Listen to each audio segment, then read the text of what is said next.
뉴스인 뉴스 순서입니다. 요즘 우리 경제를 보면 한숨부터 나오죠. 정부는 하반기부터는 좋아질 거라고 다독이고 있지만 이 9월이 됐는데도 그 신호 보이지 않고 있습니다. 오히려 벼랑끝 경제라는 경고음까지 나오고 있는데 이 상황 타개할 방법은 없는 건지 박찬영 해설위원과 고민해 보겠습니다. 박 의원, 정부 정만대로라면 이제 경기가 상승 곡선을 좀 타야 될 텐데 오히려 안 좋은 지금 시그널들이 좀 나오고 있다고요. 정부가 계속해서 얘기해왔던 게 상저하고입니다. 하반기에 경기 좋아질 것이다. 그런데 이미 7, 8월 지났는데 7, 8월 동안 경기와 관련해서 안 좋은 신호만 계속해서 나오고 있습니다.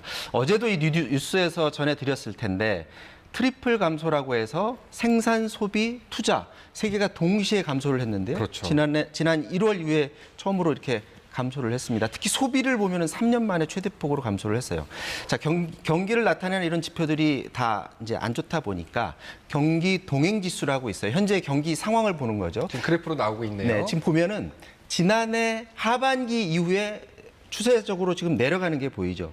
지금 저 화면에서 봤을 때 지금 주황색 색칠칠한 부분이 바로 경기 수축기를 말합니다. 이전에 금융위기라든지 재정위기라든지 이럴 때 이렇게 수축기로 돌아갔는데 지금도 그때와 마찬가지로 하향 곡선을 그리고 있다. 수축기로 들어가 있다는 게 지금 분명하게 보이고요. 특히 제조업 수출 출하 부분에서 36년 만에 최대폭으로 감소했다라는 자료가 같이 나와서 많은 사람들이 이 자료를 보고 좀 놀랐습니다.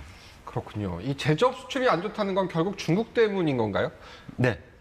지금 대중국 수출 같은 경우에 우리나라가 워낙에 많이 의존을 하다 보니까 의존도가 굉장히 높죠. 중국이 경기가 타격을 입다 보니까 우리나라도 지금 덩달아 타격을 입고 있는데 이것 때문에 이전부터 대중국 수출 의존도를 낮춰라는 요구가 굉장히 많았고요. 그렇죠. 그런데 그걸 안 해오다가 이번에 이제 동시에 타격을 입게 됐습니다. 그래서 대중국 수출 의존도가 19.5%까지 내려오긴 했습니다. 앞서도 지금 다른 뉴스에서도 전해드린 것 같은데 오늘 수출 실적이 발표가 됐어요. 근데 전체 수출이 마이너스 8.4% 11개월 연속 감소를 했죠. 특히 그렇죠. 중국이 15개월 연속 감소를 했습니다.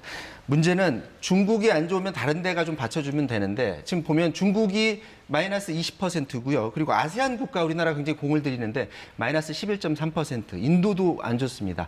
다만 미국, EU 그리고 중동 요 세 개 지역을 뺀 대부분의 지역의 수출 상황이 지금 안 좋은 상황으로 지금 자료가 지금 나왔고요.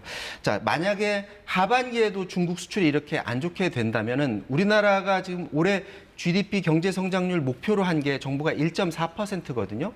그나마 이것도 낮춘 겁니다. 근데 굉장히 낮은 수준인데 이 전을 보면 금융위기 때도 안 좋았었고요. 코로나 위기 때도 안 좋았는데 그 두 개를 뺀 지금 가장 안 좋은 상황인데 중국이 문제가 해결이 안 되면 이 수치도 지금 지킬 수 없다라는 위기감이 지금 작용을 하고 있습니다. 그래프를 보니까 좀 확연하게 눈으로 들어오는데 이렇게 수출이 힘들면 다른 쪽에서 좀 돌파구를 찾아야 하잖아요. 뭐 네. 내수 경제 활성화라든가 뭐 관광이라든가 뭐 이런 부분 좀 돌파구는 없습니까? 그런 면에서 추석 연휴 다음 날 하루 임시 공휴일 지정하지 그렇죠. 않았습니까? 그래서 6일로 연휴가 늘어나는 건데 이게 소비 늘리라고 그렇게 한 겁니다. 근데 이제 과연 얼마나 많은 사람들이 소비를 할까?